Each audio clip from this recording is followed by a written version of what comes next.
Hey, welcome to the Doc Analyzes Anything, the show where science and behavior meet. We analyze human behavior, any behavior, including, it gave me a story this time. A man walks into a backyard barbecue carrying a folding lawn chair. Instead of setting it down and sitting, he carries the chair with him for the next 3 hours, moving it from conversation to conversation, never unfolding it. And when asked why he's carrying it, he replies, just in case. And you swear that you did not put in the fact that I am currently smoking ribs in my backyard right now. And I think the talking about the ribs is the more like, Peter Thiel, are you listening? Because I think that the conversation got influenced by current conversation. So I'll say with the chair, I want to be that person because there are many times where I wish I had a chair, but I'm just not ready to use it until like it's been a while, you know. But you want to carry it around just in case you need it? No, I just want to have it there next to me at all times when I'm ready for it. But I'm not willing to carry it, is what I'm saying. I'm not willing to go to that effort of actually having one with me because it's a pain to carry a comfortable chair. I'm not going to do a little cheap kind of collapse on me type of folding chair. So I can see why someone might do this, except for the being cryptic about why they're carrying it. You know what I mean? Like my back may start hurting, so I may want to sit down at any moment. But there does seem to be there are people who want to be like that guy at the party, though. That's true. I'm the guy with the chair. Go ahead, Brad. Yeah. I thought that it's all like no conversation has piqued his interest enough that he's waiting for the one. He's like, this is where I'll set up shop. Mm-hmm. Yeah. I pictured this is the guy with the chair, and then Kyle's the guy with the guitar at the party. That just burst into song at any time. Hey, do you guys like music? Everybody, like every high school, early college party had that person that just be like, well, it's the guitar. Worst. Yeah, it's the worst. And then they don't play like just a lick. It's like the whole song start to finish. Like, oh, I guess I'm now sitting here for 4 minutes while you play the damn song. Now, there were those situations where it would work out right. Everybody was the right level of intoxicated that like now you're going to play a song and everybody's going to just join in. You know what I mean? Yeah. Like, I had a buddy that wouldn't pull it out until around those times, and then he'd play like Last Dance for Mary Jane, and like everybody's drunk just belting it out with him, and that has its place, but it's never it rarely works out that well. It's called reading the room. So, yeah. Read the room, Brad. As long as they read the room right and they play the song like you said at the right time. Yeah, I see. No biggie. Otherwise, they're Brad with his yo-yo trying to impress people at the party. So. Do you guys like yo-yos? Have you ever seen me use the yo-yo? You talked about using that to meet people and start conversations at one point. I've literally never done that. You've never done it. You talked about how you could do that, I think, at one point. I think you're falsifying. I remember this. Stories. I think he asked if we were good at yo-yoing. If it would be, would we do it? Would it be weird if we did it, that sort of thing? And I said it'd be like the guy with the magic tricks. So I gave him a yo-yo for his birthday that we got at the Association of Behavior Analysis International Conference. So that was his birthday present from me. Happy birthday. I didn't know it was your birthday. Not today. It has since passed. It was while we were in San Francisco. I remember my 21st. I remember my first beer. Wait, Kyle, how old do you think I am? Oh, man, I hate these questions. Are you you're mid-20s? Am I right? I'm not saying yes or no. 26. 28 now. You look young. Close enough. I knew you weren't 21. Offensive. Yeah. What'd you say, Steve? That's pretty good. I said close enough that it wasn't offensive. Yeah, no. I got your back, Brad. All right. So today we're going to talk about, can animals think? And I realize that the way I'm framing this is going to probably perturb many people. It's going to be frustrating, but just ruffle some feathers. Yeah, literally. We're going to have some crows after us now after this because they are one of the most, if not the most intelligent birds out there. So, but before we get into this, and while we leave everybody hanging on the edge of their seats, frustrated that I even question the fact that animals might be able to think, I am your host, Dr. Steven Sparks. With me, as always, co-host Kyle Sturry and Dr. Meow Meow here. Dr. Meow Meow, you recovering from our charity event over the weekend? You doing all right? I'm doing just fine. Did you give to lots of charity? I did donate some to charity. Yeah. Nice. I'm sure you're not even wearing the hat. You won in the silent auction. Oh, wow. Whoops. But I posted the pictures of us on social media and then included that Kyle was too busy raising a barn to join us, but otherwise I'm sure he would have loved to be there as well. Oh, that's an Amish joke, but I was actually I know. kind of raising a barn, a lean-to, but yeah. Oh man, it worked really, really well. playing into your joke. It's cool. All right, so getting into this, I remember being in early grad school, and one of the professors said, like, animals don't think, but humans do. And it was supposed to get us thinking about what they meant and, develop more of a discussion rather than being a, like, kind of all-encompassing statement. But it kind of gets us into what is thinking. What do we consider thinking? Are we talking about neurological activity? Or are we talking about, human verbal behavior, internal dialogue or lack of dialogue, but still thinking about what is going on around us actively? And it reminds me of when I was in grad school one time, sitting with my grandmother, and the dog was just sitting there staring out the window. And she turned to me and she says, "I wonder what he's thinking." I said, "Do you really want to know?"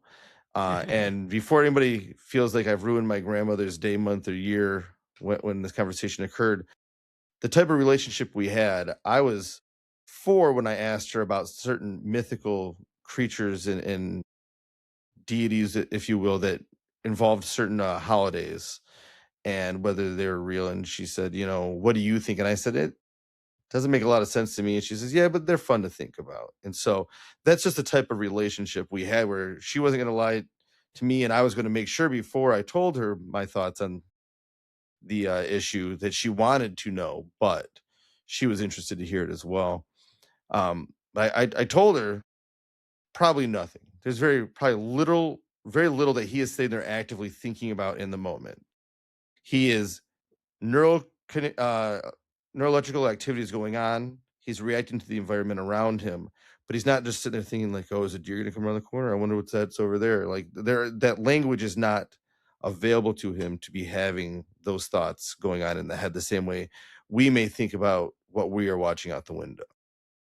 Now, because he wasn't having that thought of, is a deer going to come around the corner, it is still possible, though, is it not, that he was waiting in anticipation of a deer to round the corner? It is very possible that due to all of the environmental circumstances at that moment, there was something, a smell in the air, something going on that occasioned the looking response in anticipation that their reinforcement may be achieved in the form of a deer coming around the corner that I can now bark at. And so that language is not going on to think, "Oh, this is," or "I smell a deer, I wonder if it's a deer," but it could be something about the environment signaled to the dog that reinforcement might be available soon, and that is why they were looking out the door at that moment. Now, Brad, you work with dogs sometimes. What do you think? Well, I'll start with this piece. I'm going to I want to hear Steve's take on it. The idea that past instances of the dog looking out the window, things have happened, and it has a memory. And so it remembers that when it's looking out this area, there was stimulus provided to them that then piqued their interest. And so then wouldn't it be logical that it's going to become like a repeatable behavior because it gave them stimulus? Only if it continues to achieve reinforcement. But even the idea of them thinking to themselves or knowing that this has happened before, we're starting to get a little mentalistic for our science sake in this. And so think of it in terms, and I was going to jump into this later, but an animal, it learns that to react a certain way every so often to prevent an aversive condition. So I know I've mentioned it before. People probably don't like hearing about it, but pigeons in an operant chamber, you electrify the floor, they peck the key, it turns off. Every 30 seconds it comes on. Over time, they will learn all right, 25 seconds, I'm going to start pecking this thing to avoid it. And like now you get closer and closer to being right at that 30 seconds. It seems like they're almost counting to themselves because they are learning how long that passage of time is through trial and error. It's not that they actually have the ability to count to themselves or think to themselves or remember, what that actually was necessarily, as much as the passage of time itself can act as a discriminative stimulus or a stimulus in the environment that will allow them to discriminate when something is about to happen. So think about those of us who didn't have on-demand TV at all times, and you had to switch back and forth between cartoons when commercials came on. And at first, like, you'd switch back, you'd miss part of your commercial, you go back real early and still, not commercial, part of your cartoon, or you'd switch back too early and still have to watch a bunch of commercial. But over time, you'd start to learn the timing of those, and you weren't counting in your head. You were just kind of knowing when to anticipate that normal commercial break, like how long it took. And so over time, you got real good at switching back right as your show's coming back on. We're aging ourselves here because kids today, they don't have commercials. Well, they might, but it's only... It depends on if you pay for the ad-free version of Disney or whatever, but you still can't just change the channel. Money, Kyle. Yeah. Paying for that ad-free. But even if you have it... for ad-free. Even if you have that, you can know, like, if you have those ads, you can't change the channel because now it's just going to restart that ad again. So you have to sit through those ads now versus where we were just jumping back through one of the 5 channels I had or something like that, trying to find the other cartoons. So it's a lot more like when we've talked about before, that contingency shaped behavior, like we were driving home and you've done that drive so many times, you zone out.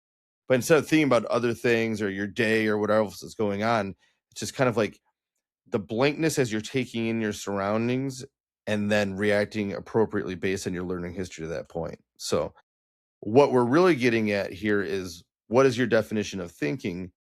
If you just mean that there's brain activity that is causing the animal to behave in some way, then yes, that is thinking. There is that neurological behavior going on.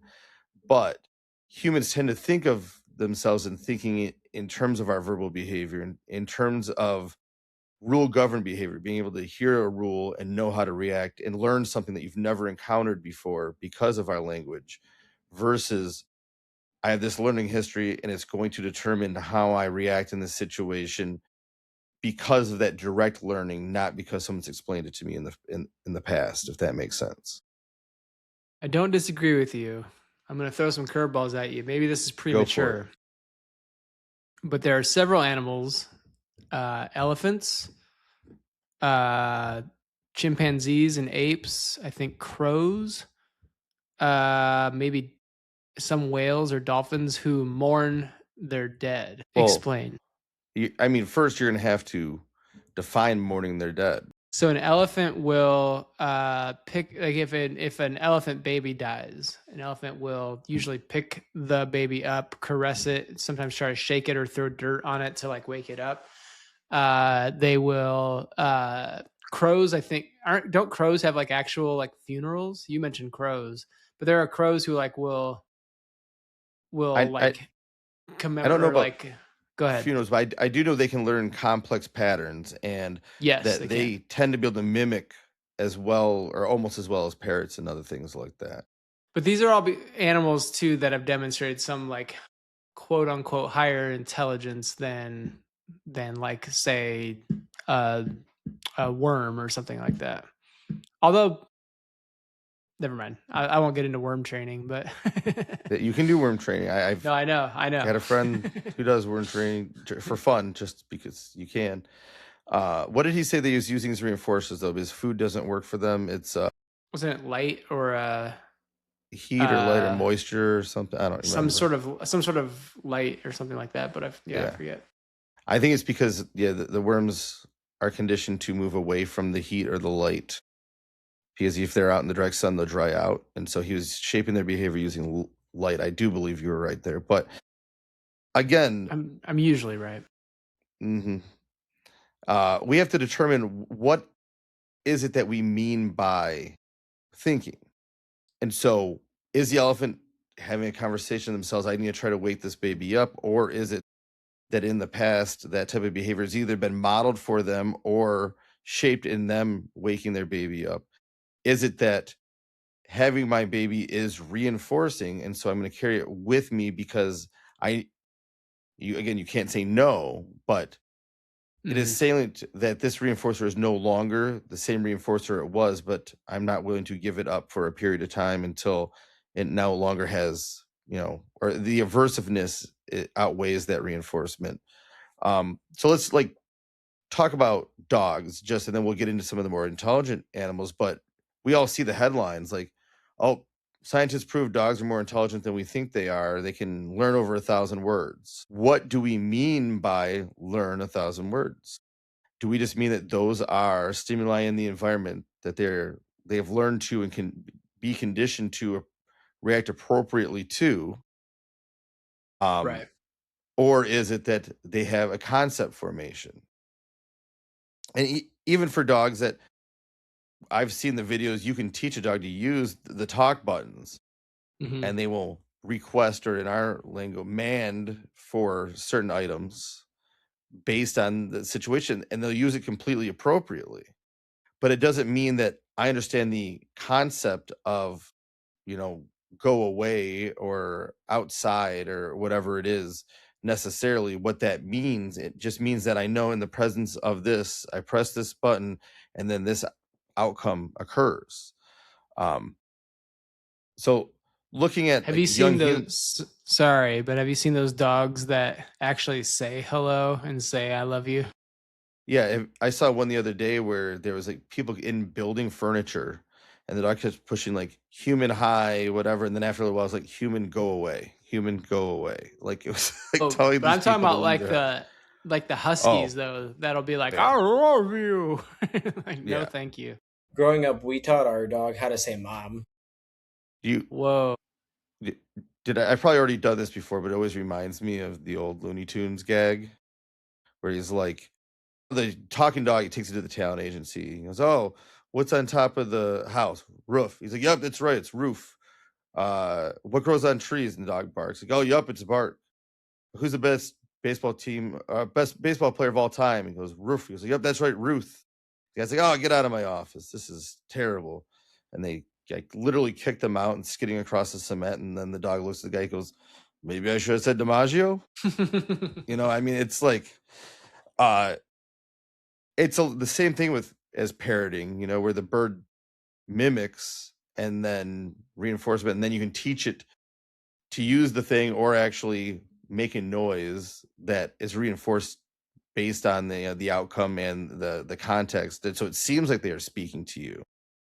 There's been times where I see it though and a lot more with dogs than say cats in my field, but where I see a look of what most people would see as confusion, when they're I want to do this behavior but I know I shouldn't, and then it looks like the dog is trying to in a way think should I do this or should I not? I mean, it's probably the depth that it's thinking is where I guess that's where you can get into the line of truly thinking versus acting on instincts, and if it knows it shouldn't do something battling that. To me that's a lot like when I'm talking to my accountant. He asked me a question and I'm trying to do the math in my head, and I'm staring at the ceiling as I'm trying to do it, and he's looking around what are you looking at up there? But in that moment you're thinking. I am, yes, but they are trying to. You just said that it's when I'm doing that. So you're making a comparison to that situation, and then you say, no, it's not the same. It is not the same, because do you see? Defend yourself, Steve. You're just trying to start a fight, is what you're doing. No, I made a point. This is scientific discourse. Let's do this. Let's do it. So there's an article, one of my favorites, by Dave Palmer, where he discusses, and I probably talked about this before too, there's the threshold of omission and the threshold of observability.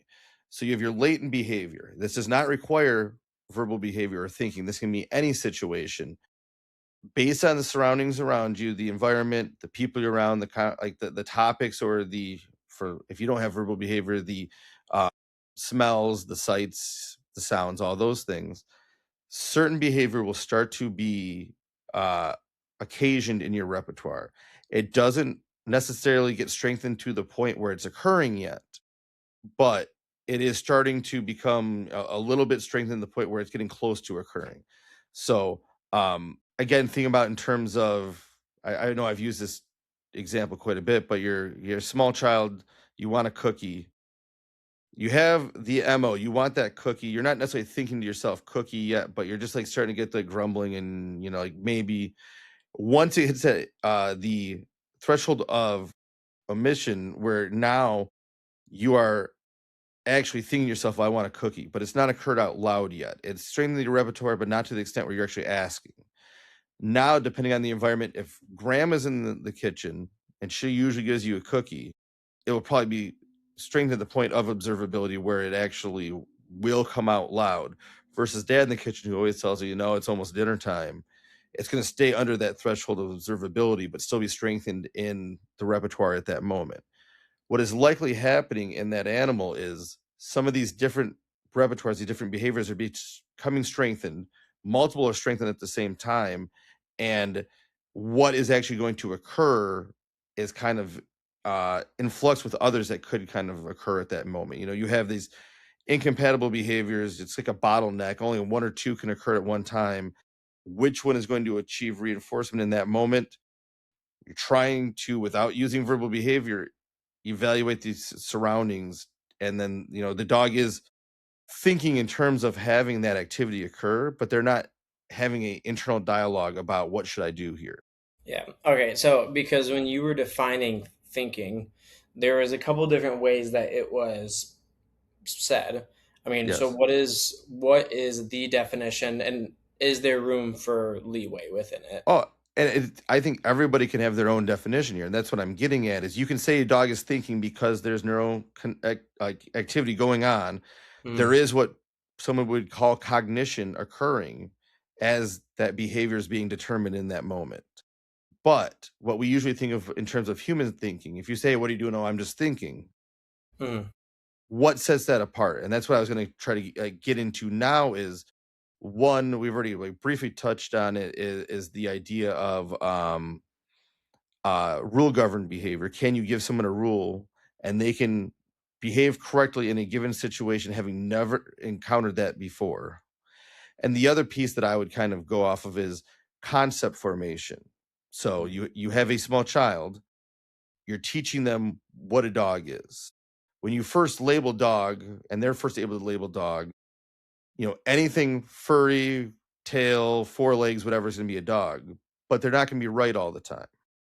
You're going to have to say, oh no, that's a cat, that's a squirrel, all these things. Yep, that is a dog. And over time, with a lot of trial and error, what we call multiple exemplar training, they're going to learn what this concept of a dog is. They can build it. They may not be able to give you a definition, because I still don't know if I can rightly define the difference between a cat and a dog, other than saying one's a canine and one's a feline.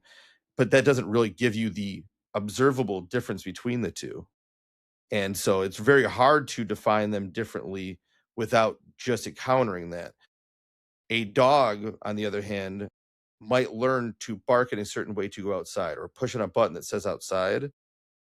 But what they're learning is, I do this and I get to go to this area. They are not learning the concept formation of what outside is. What does that really mean? Why do they need to go outside?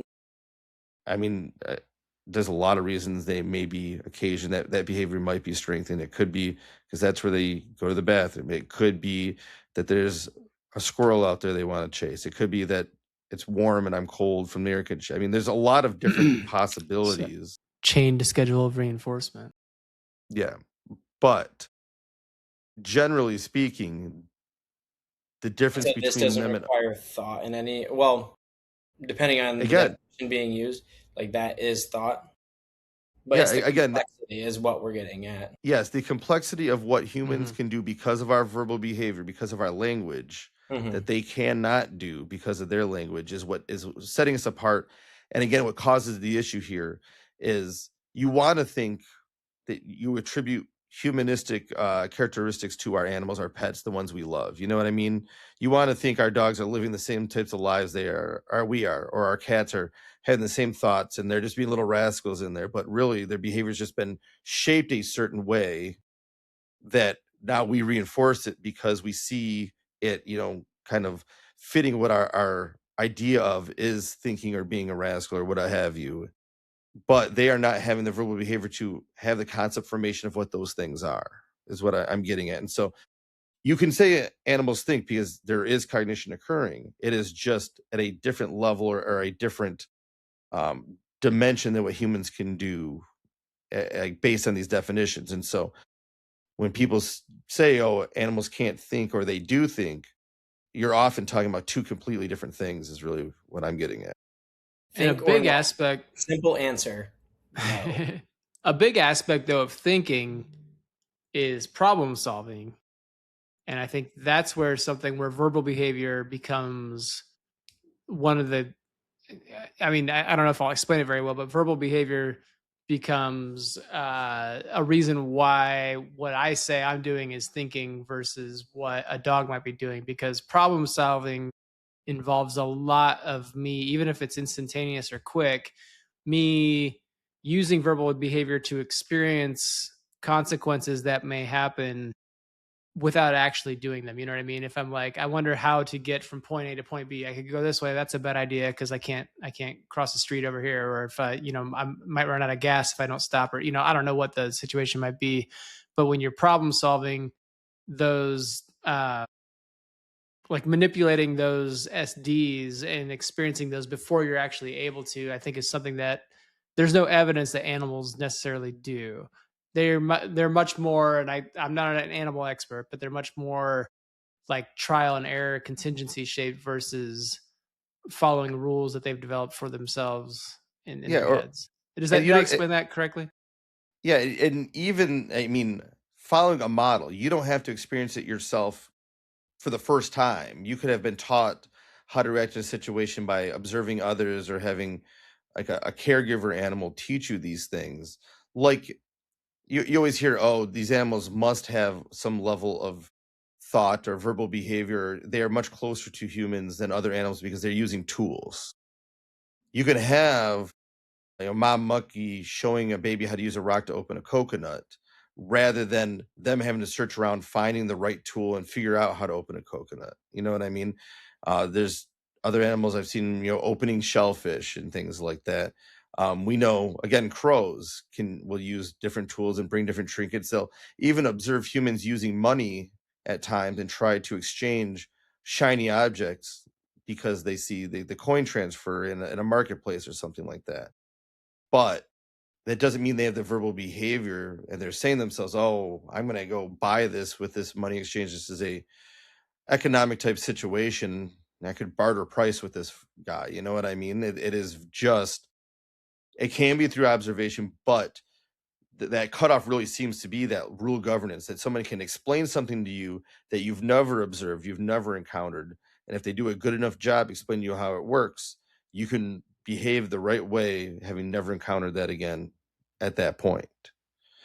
And so even then, puzzles and problem solving can be taught to a very complex degree with animals, especially with human involvement, where think about like the octopus that they put the food in the jar and they have to figure out how to open the jar and go through 10 different things and then get it out and whatever.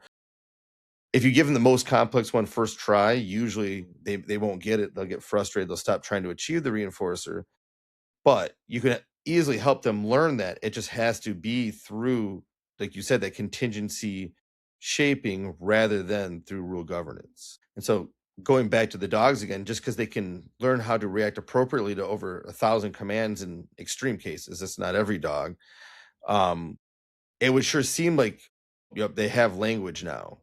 But again, they don't have language. They don't have the concept formation that a language allows. They don't have the rule governed behavior that language allows. They just have learned to distinguish between a lot of different types of language. So I'll ask a devil's advocate question here. Do we think animals don't think because we don't quote unquote communicate in their language? So like could there be thought processes going on that we cannot detect because we don't know? So we speak through language, like, because they feed off of like what we present. If you, I mean, take the dog that you tell it it's a terrible dog and that he never does anything good and is just the absolute worst. You throw your voice in a high pitch. Yeah. Well, I can say that in a sing-songy voice, and my dog will wag his tail and think that I'm praising her though too.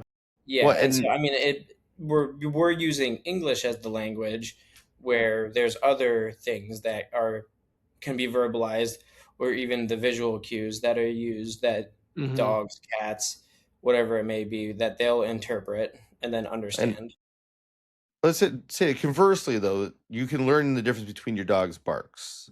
Or it's the same way with a baby cries before they start speaking. You can learn the difference between the types of cries, that sort of thing. Mm-hmm. They are communicating with us. They have at least one of B.F. Skinner's definitions of verbal behavior because their vocal interaction is being reinforced in a very specific way by the verbal community. But it doesn't mean that we like come up with a concept formation of what that bark means. It just means, okay, I've learned to respond now to one specific sound that dog makes, meaning this one thing. So I'm going to then reinforce it in the way that they are requesting. And so again, we can't come up with a concept formation of their language the same way they can't come up with a concept formation of ours. What about for nonverbal things? So give an example. So one, because of I mean, technically speaking, the top side of an animal is much harder to penetrate and not as, what's the word? Vulnerable? It's not as, vulnerable? Yeah. But then you have the cat or the dog that lays on its back and exposes its underside, which puts them in an extremely vulnerable spot. And so how would you interpret that if they are presenting to you like that? Are you asking me like specifically if a dog rolls over, how am I interpreting it, or the communication? That's one of those. Okay, because that can mean various things if you're just saying rolling over on its back, because it can be submissive versus trusting. So that's where I just right. But generally, you're talking about things that don't involve vocal behavior. So so that's what I was going to ask. Is we would treat facial expressions from other humans, their writing, other things, the same way as if they were speaking. There's a lot of different ways to communicate without vocal, and so that is a good point. At least in our science, we group those all in as like the same sort of verbal behavior. They have their different subgroupings, their different definitions, but they're all treated the same because they are communicative in the same way.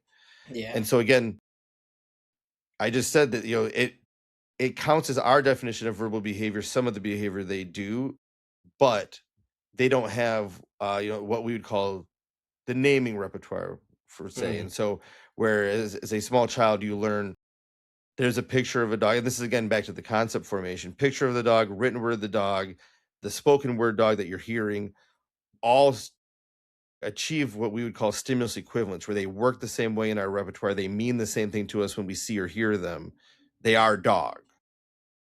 Again, for the animal, they might be able to look at us the same way. They might be able to bark a certain way. That could mean the same thing, but they're not achieving this more complex repertoire of what this deeper meaning is and the equivalence between those different behaviors and stimuli. But does language and verbal behavior, is that required for the ability to think, though?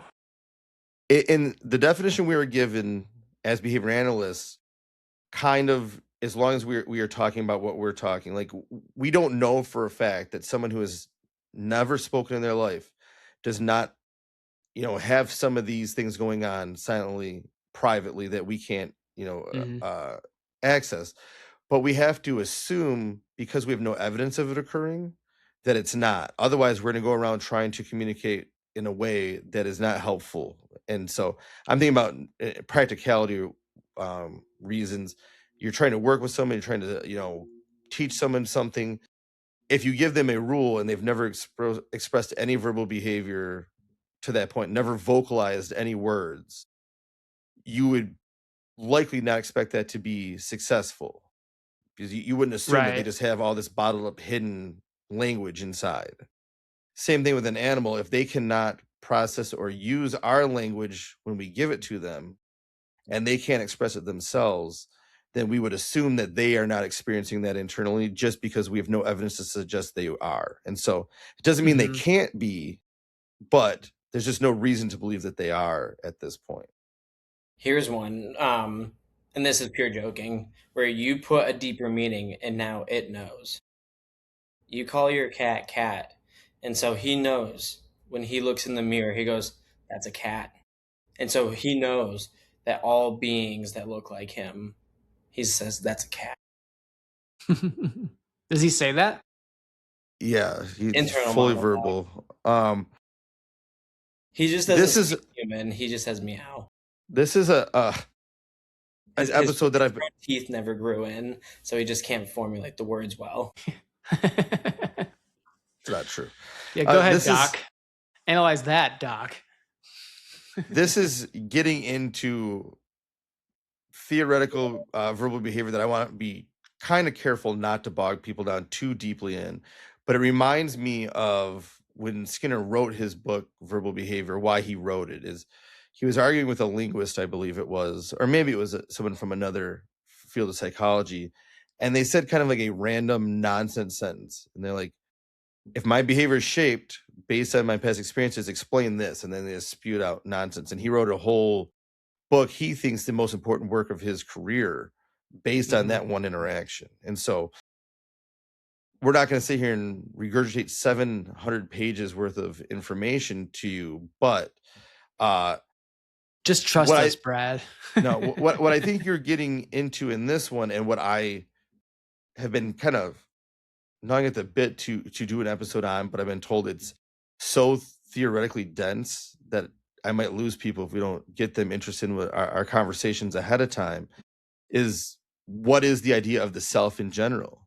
Why is it that humans have this idea of I am me, this is who I am, and do other animals have that as well? And so we won't get into what is the self, what is understanding that I exist, any of those things until I finally feel like dragging you down the rabbit hole with me. But I will say, most likely in your scenario, Cat, whose name is also Loki, because he is a pain in the ass, he would find a equivalence between how to react to those two stimuli, but would not have a concept formation of that as me necessarily. No, I know. Even the simplest, or like holding the cat up to any cat. My cats, I do it all the time. I want them to know what they look like. So I put them up to the mirror, and do they look in the mirror like, oh yeah, that's me? No. Do they recognize it as a mirror? No. My cat doesn't like other animals. Does she even react to the cat that she sees in the mirror? Also no. So analyze that one for me. I think y'all have seen videos of cats walking up, hissing at themselves in the mirror, freaking out. So some will recognize it, some won't. And again, that will probably depend on individual learning history. But reminds me of a video I saw the other day where they put like a Halloween mask on a little dog, and this Great Dane just like flipped out and fell out, just laid there like, what just happened? Like entirely, because it was a brand new stimulus they had never experienced before, and did not have behavior in how to react to that situation. I have a video of the same cat I'm talking about as a kitten, getting big at the kitten in the mirror. Maybe when I'm gone, she just stares at herself and self-reflects. Yeah, just deep thought. And that's why she now doesn't react. So, oh wait, what? I was making fun of what you said. Deep thought. Just deep thought. Just considering about the implications of the world around her and why the world is the way it is. Yeah. Or have you guys watched The Secret Life of Pets? Always. Yeah, great movie. I've seen it a lot. It's a good movie. I don't know if I've seen it or not. Oh, that one would be actually a lot of. I'm surprised the boys haven't had you trying to get them to watch something new is a pain. Once they watch it, they love it, but it's like, no, that sounds horrible. And there's one we watched the other day about something like that, but I think it was a different one. And they just wanted to watch it because the dogs went to a sausage factory. No, that's that looked fun. Is it that one? Okay. Yeah. So we got halfway through it. But you didn't even get to the sausage part? I had to fast forward to the sausage part because they were losing interest. You both almost keep saying sausage party, but you just say sausage part. that is a completely different movie. Still hilarious though. So to take this even farther, because again, you see the headlines, I think people just buy into the sensationalism of the headline of like, oh, these animals are so smart, look what they can do.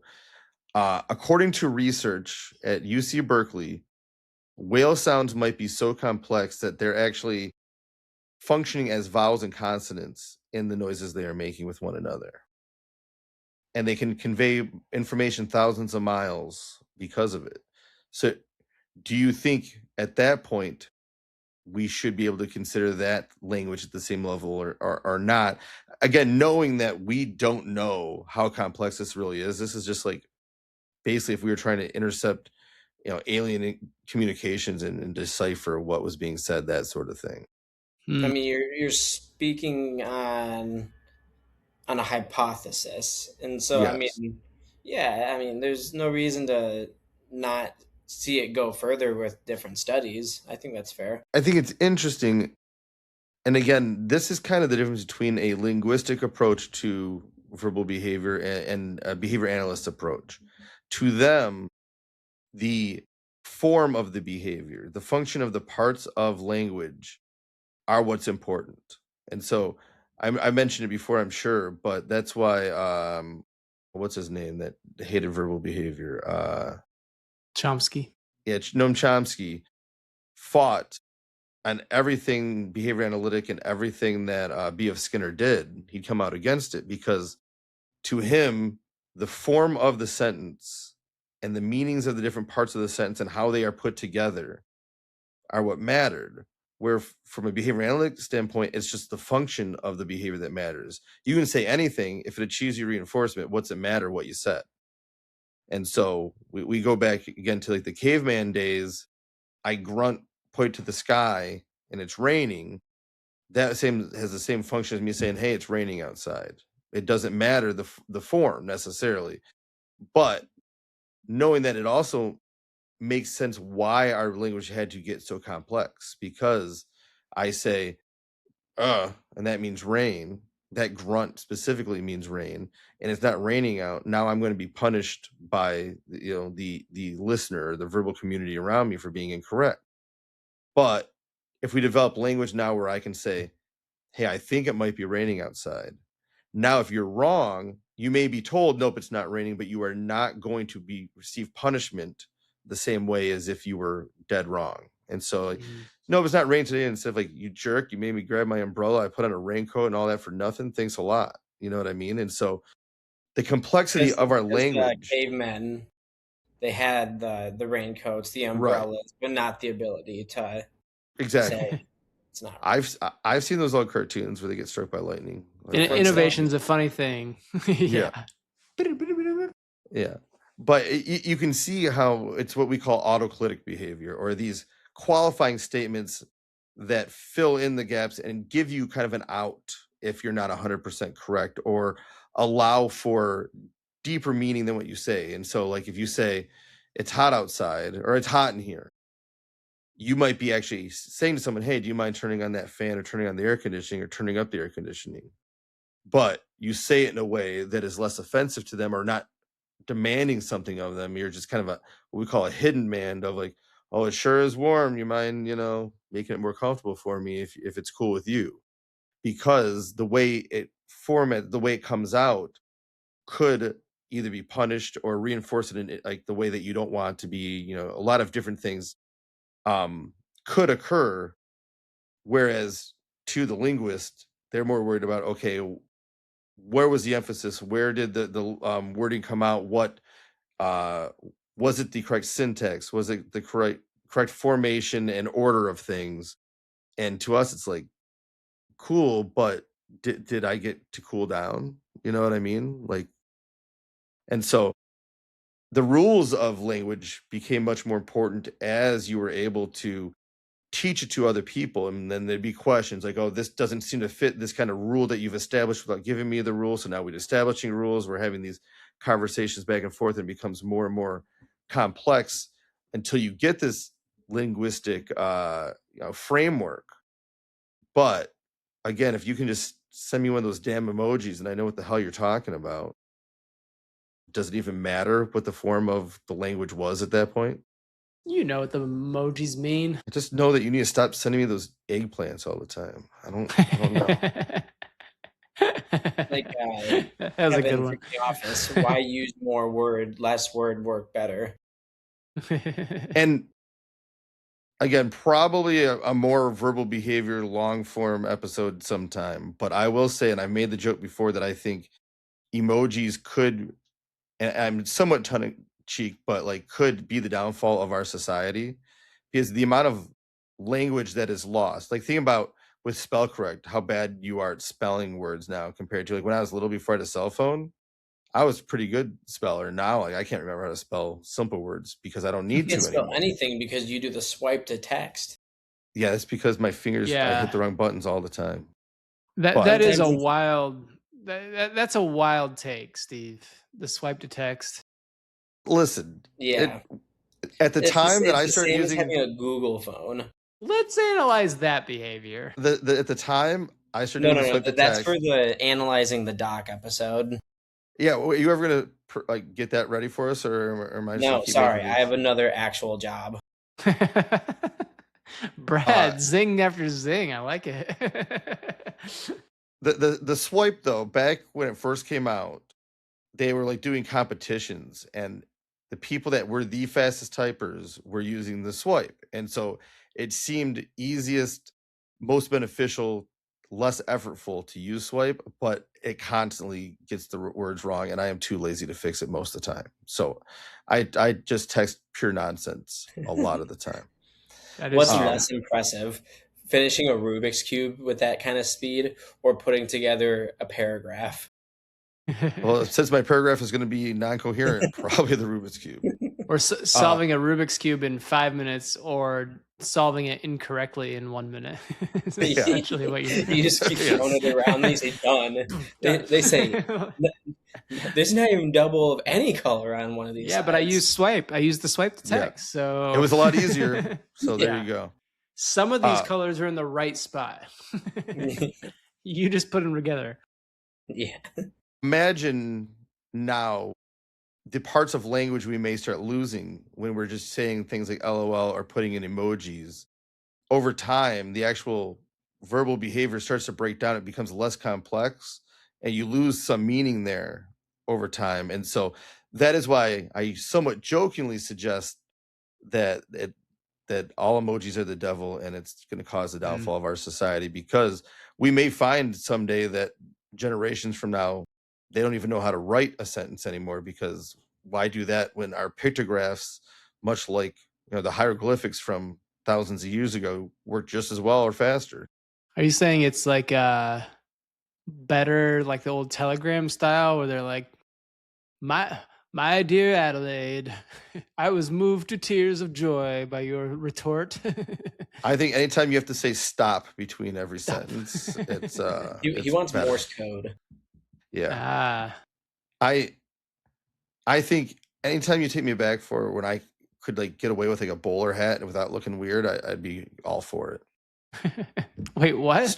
A bowler or a like a stovepipe hat. Like I just want to bring hats back is what I'm. I thought you said a bowlered hat, and I didn't know what that bowler. was. Bowler. Or wait, what's that one called? The bowler. Bowler's like the little round one, right? I know that one from Meet the Robinsons. I don't know what that is. Regardless, back when Top people of the morning wore to ye. 3-piece suits and hats was just a cooler time, is what I'm saying. And also, you wouldn't know if I was in the mob or not. You might treat me with a little more respect that way. So, but you wouldn't be able to wear sweats all the time. No, and I realize that I'm perpetuating some of these things. Like, I don't actually want to have to wear a suit every day, but I do think it's a much nicer look than how I dress. Oh. So, are you trying to, like, I see you peeking. Are you trying to see what I'm wearing there, Kyle? Is that what that look was? No, Through the screen? I'm fidgeting with my AirPod case, and I was looking at it to see if the light was green or no. That was like a little like lean forward, peek down. Like, I just didn't really know how to respond to it. I didn't know how to follow up best. So you wearing pants over there? What is that? Oh yeah. What kind of pants is everyone wearing right now? I'm wearing athletic shorts. Nice. I got some black chinos on. Yeah, I have khaki shorts. I did not know what chinos were until you told me. So that tells you really? how out of... I mean, no, I have no idea what anything is actually called. I just call... If they're soft, they're soft. If they're jeans, they're jeans. Is that what it... Is that like the... soft. Wait, you gotta wear some soft pants. Like basketball short? Exactly. I will tell Taylor all the time, like, you changed my life the day you told me I was allowed to wear soft pants everywhere. Soft pants? Yes. Oh, like sweatpants. Or joggers or whatever. They're all in that same... I feel like that's how like a child who doesn't quite know how to describe sweats, like say like, I want to wear my soft pants. I feel like it's like how Bobby Hill would describe it. Like, do you ever see the episode where he talked about his short pants? Yes. That is how I feel like when I say it, but I'm keeping How it is so much of your career based on the verbal behavior, and then you don't know some of these? There are some words that you know that shock me, and then you didn't know what a sweatpant was. I know what a sweatpants are, I know what joggers are, and I know I'm learning that you can have what are the other ones? They're hard pants. Yes, real hard. No, I'm trying to, so like going to these places and trying to order, yes, or buy different types of soft pants now that I'm like, I need these ones a little more professional, and these ones a little bit, I can be a little more loungy. The ones without the tight ankle are called, I'm trying to remember because it sounds like it could be a dress pant, but it's not. They're still soft pants. Slack? No. It's not a slack, but it's like slacks. It's something that, regardless. Chinos. My thought, I didn't know that there's a third option. The difference between a sweatpants and a jogger is just the cuff. Not even necessarily the cuff. It can be a taper. Something do you have any big boy pants that aren't so ouchy? Well, also, Taylor would always make fun of me because I would get up first thing in the morning, put jeans on, and just wear them. And like, she's like, why don't you just keep pajama pants? I'm like, well, I didn't wear pajamas. Why am I going to put pajama pants on and just have to change again? Like, least amount of effort. So now that I'd have these pants that look nicer but could be treated like pajama pants, but I can actually leave the house in them, now I see very little point in wearing jeans most of the time. So, speaking of leaving the house, I do have to leave the house pretty soon. Yeah. Last piece of question, kind of tie it back to the animals, dog or cat. So any quadruped, if they wear pants, is it? It is just their back end. You think so? Yes, but it's not another leg. They're not all four. There's not much like something to hold it up. But yeah, the front paws have different functionality than the back paws, right? Yeah, but still. Yeah. And regardless, they're completely non-functional. So you're just doing it to look funny, and so like it may keep them warm. I agree with you with how it would be worn, but just put a sweater on. Put a sweater on. No, you say that like it's joking. Do you want to know how many sweaters I have to put my stethoscope around to try to hear these animals' hearts and lungs? Yeah, especially in this area, I can see that. Wow. So many, they're like, do you need me to remove the sweater? I'm like, I don't know. When you go to the doctor, does the doctor put the stethoscope over your shirt? Sometimes. These people don't think. Humans can't think. Mic drop. Dr. Mamyal, mic drop. So real quick, chinos are like khakis, but they don't have to be khaki in color, correct? That's what a chino is? Correct. Okay. Correct. But it's like that genre of pant. They fit into that. Khaki is a color. Khaki is a color. But khakis, when we were kids, at least, Steve, I know what you're saying. Khakis just meant kind of that not dress pant, but not jeans either. Yeah, it was a material style. The khaki material. Yeah, that would be called a slack nowadays, right? Slack, yeah. And I think it was then too. I feel like they were used interchangeably, but now chinos can be worn in dress up situations or dress down situations. All I'm saying is we are talking right now about all the changes in the language involved in different clothing, and you're hating on me for not knowing what things are called. And so this just paints my picture of why soft pants and hard pants work better. Yeah, I guess it wasn't that important. Your audio cut. Is it? Are you there? So now let's see. You're back now. Because we were just no. Hang on. I don't want to be too mean. Let him finish. Say it again. Did I touch the mic? Is that what happened there? No, I think the internet just did something funny. All I'm saying is you are helping me with my point here that the names that we call different pants change enough that I'm fully right just saying soft pants and hard pants here. Jeans, whatever. Like it's fine. Dress pants, not dress pants. We're good here. I think it's functional. I just think it does sound like when, my kid's like, I want the slippery noodles or something like that. Like they just don't know what else to call it. So they just... Hey, why is my cat looking to the side now? It's thinking about an escape route. So was there anything else to talk about? Any other instances that you think might show thinking in animals beyond what we've discussed here? I'm looking at it. I thought I knew, and then I looked into this cat's eyes, and I'm like, I know nothing. There's no thoughts. Yeah, I was about to say, when you look into these eyes, there's nothing going. Nothing's going on. That cat doesn't even hate what you're doing like it should right now. Well, he jumped away instantly, so clearly he didn't like it. Well, yeah. So I've had enough of you all. I'm not even going to give you a chance for any more rebuttal here. Thank you all for joining. I hope we've enlightened your day. I hope we've brightened your day with the thought of soft pants, and that is what I call joggers and such things. Try to look to the brighter side and those things that make you smile and make you happy. The picture I posted of Dr. Meow Meow coming out of the porta potty looking shocked and appalled that we were taking a picture, cheersing in front of him, that sort of thing. Just look to the bright side of the things that make you happy, because you never know when you are pulling a Dr. Meow Meow, making your cat dance on your lap, and she just turns around, gouges your eyes out, takes you out, and that hits the jugular, you're out. That's done. So just be careful out there, and you never know. Try not to torture your animals the way he just did.